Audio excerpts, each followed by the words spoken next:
नमस्कार दोस्तों, धर्म रहस्य चैनल में आप सभी का एक बार फिर से स्वागत है। आज हम लोग जिस अनुभव को लेने जा रहे हैं, यह एक व्यक्ति के प्रेमिका और उसे कैसे जीवन में एक साधना से अच्छी प्रेमिका की प्राप्ति हुई, जो जीवन में उसकी जीवन संगिनी भी बनी, और इस दौरान कैसे कैसे परिवर्तन आए। हम सारी बातें इस साधना की विषय में जानकारी और इनकी सच्ची कहानी से जानेंगे। तो चलिए पढ़ते हैं इनके ईमेल पत्र को। प्रणाम गुरुजी, मैंने पहले भी बहुत सारी साधनाएं की हैं, किंतु गुरु दीक्षित होने के कारण मैं आपसे तो गुरु दीक्षा नहीं ले सकता था, लेकिन इतना अवश्य था कि मुझे आप में एक योग्य गुरु दिखाई पड़ते थे। जीवन में बहुत सारी परेशानियां चली आ रही थी, तब आपने अपने इंस्टा मोजो स्टोर में अप्सरा साधना के विषय में जानकारी उपलब्ध करवाई। तब मैंने आपको ईमेल लिखकर पूछा था। तब आपने कहा था कि अगर आप गुरु दीक्षित हैं और आपने अपने गुरु के द्वारा दिए गए गुरु मंत्र का अनुष्ठान पूरा किया हुआ है, तो आप यह साधना कर सकते हैं। तो गुरुजी, उस वक्त तक जो मेरी सबसे बड़ी इच्छा थी वह यही थी कि मैं एक सुंदर कन्या को प्राप्त कर पाऊं, जो मेरी पहले प्रेमिका बने और उसके बाद मैं पत्नी बनाकर अपने जीवन में सुख प्राप्त कर पाऊं, क्योंकि मैं एक औसत दर्जे का दिखने में लगता हूं।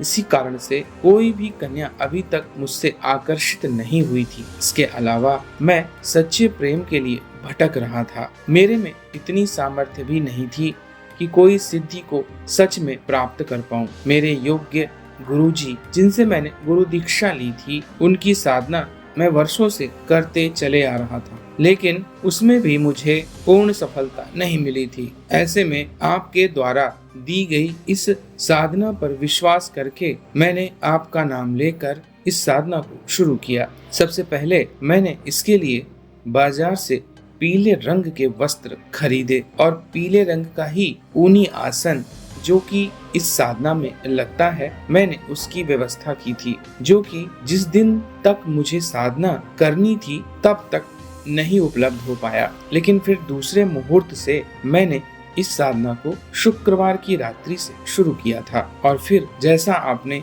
यंत्र बनाने को कहा, मैंने वैसा यंत्र बनाया, घी का दीपक जलाया और उसके बाद विशिष्ट प्रकार से पूजन किया, उपांशु जाप करते हुए।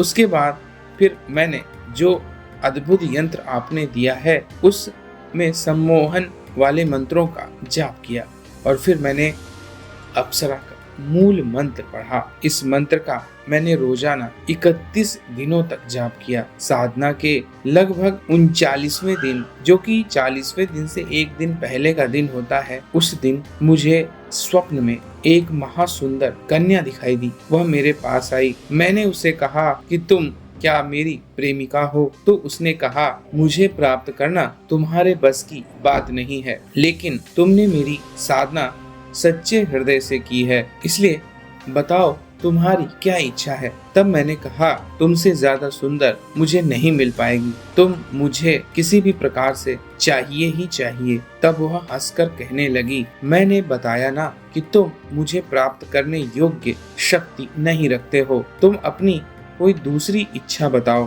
तब मैं फिर से उदास हो गया और चुप हो गया। तब उसने मेरे पास आकर कहा, मैं तुम्हारी मित्र हूँ, विश्वास रखो, तुम्हें अपने हृदय की बात कहने की आवश्यकता भी नहीं है। ठीक है, मैं तुम्हारी मनोकामना पूर्ण कर दूंगी। यह कहते हुए वह तुरंत ही गायब हो गई। बस इतना ही मुझे अनुभव हुआ था और मेरी साधना पूरी तरह पूर्ण हो गई।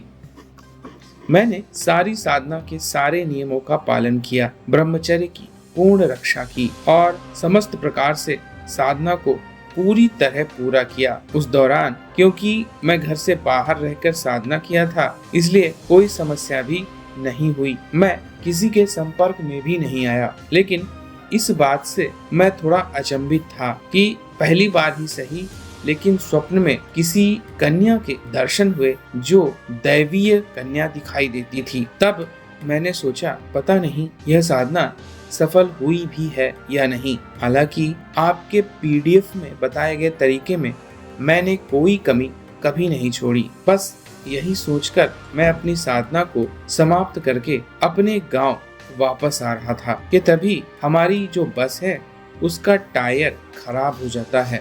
तो सारे लोग उतर कर बाहर आ जाते हैं।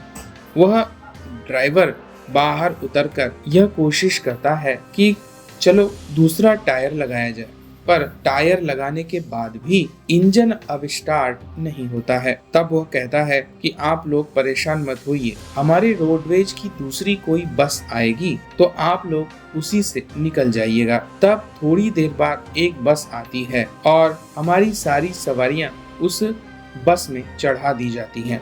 जब मैं अंदर चढ़ता हूँ तो एक कोने पर एक खूबसूरत लड़की बैठी हुई थी। बस मैंने उसी के बगल वाली सीट पर बैठना उपयुक्त समझा, क्योंकि सभी को जल्दी जल्दी सीटें लेनी आवश्यक थी और कोई नहीं चाहता कि दूसरी बस में जाकर उनकी सीट उन्हें ना मिले। और मैं तुरंत ही वहां पर बैठ गया।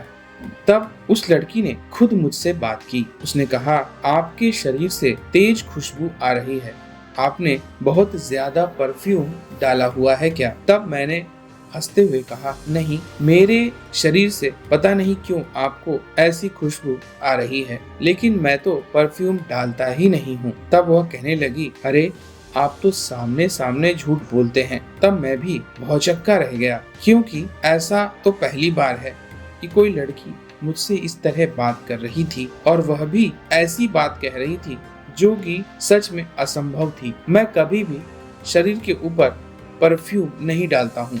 तब मैंने कहा, अच्छा ऐसी बात है तो मेरी ही सीट के बगल वाले व्यक्ति से मैंने पूछा, क्या आपको खुशबू आ रही है? तब उसने भी कहा, हाँ, आपके शरीर से बड़ी तेज खुशबू आ रही है। तब मैं चुप हो गया।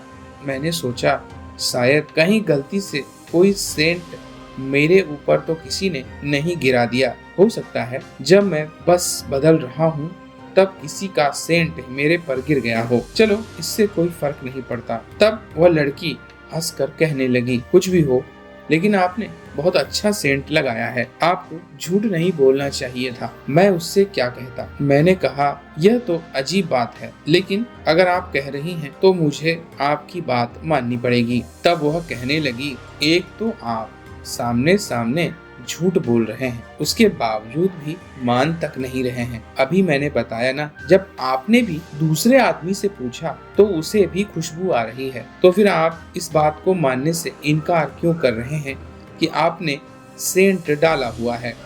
मैंने कहा, चलो अच्छा है जो भी है, लेकिन कम से कम इस लड़की को तो अच्छा लग ही रहा है। तो मैं भी कहने लगा, हाँ अच्छा, तो गलती से मेरे ऊपर सेंट गिर गया होगा। तब वह हंसकर कहने लगी, ठीक है, कोई बात नहीं, लेकिन मैं आपको एक बात बता दूं, कभी भी लड़कों को लेडीज परफ्यूम का इस्तेमाल नहीं करना चाहिए। और यह कहकर वह हंसने लगी। मुझे सिर्फ उसकी हंसी ही अच्छी लग रही थी, क्योंकि मुझे इस बात का पता अभी भी नहीं चल पाया था कि मेरे शरीर से खुशबू आखिर क्यों आ रही है। यह बात सुनने में थोड़ा अजीब सी लगेगी, लेकिन यह बिल्कुल एक सत्य बात थी, क्योंकि अनुभव न सिर्फ उस लड़की को हो रहा था, बल्कि इसके अलावा वहां उपस्थित लगभग सारे लोगों को यह बात अच्छी तरह महसूस हो रही थी। और इसका एक और उदाहरण बिल्कुल कुछ ही देर बाद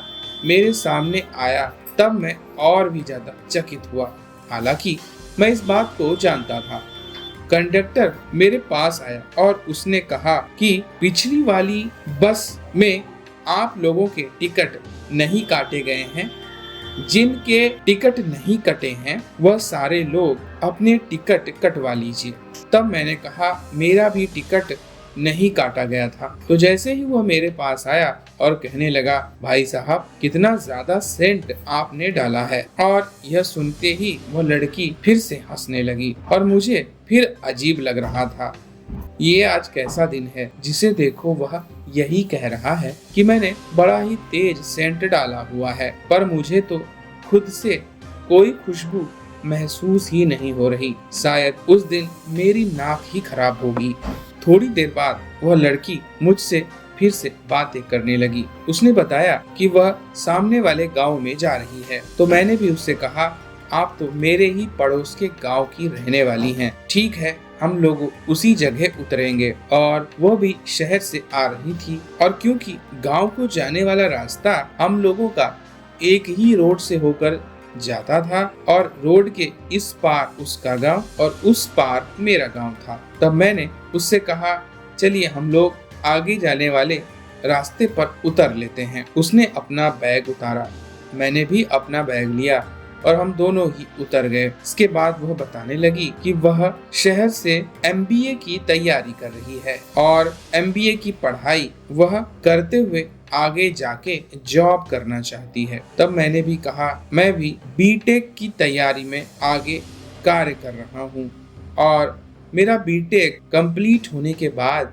मैं किसी अच्छी प्रोफेशनल कंपनी में काम करना चाहता हूँ। इसके बाद हम दोनों की बातचीत शुरू हो गई। बातचीत करते करते अचानक से मेरा रास्ता बदल गया और उसने मुझे बाय बोला। मैंने भी उसे बाय बोलकर दूसरी तरफ चल दिया। पता नहीं क्यों, पर बड़ी तेज बेचैनी मेरे शरीर के अंदर होने लगी। मुझे ऐसा लग रहा था मैंने गलती की है। अरे कम से कम उसका मोबाइल नंबर मुझे ले लेना चाहिए था, कम से कम आगे हमारी बातचीत तो होती रहती। लेकिन मैं भी कैसा बेवकूफ हूँ, यह कैसे गलती से हो गया। उधर शायद ऐसा ही कुछ वहाँ भी घटित हो रहा होगा, जिसका पता मुझे बाद में चला। इधर मैं अपने घर पहुंचा। गांव में मम्मी पापा और सारे लोग मेरा इंतजार कर रहे थे, क्योंकि उनको खबर हो चुकी थी। तब उन्होंने पूछा कि कैसा रहा पढ़ाई का यह सत्र, पर मैंने तो यह बात उन्हें बताई ही नहीं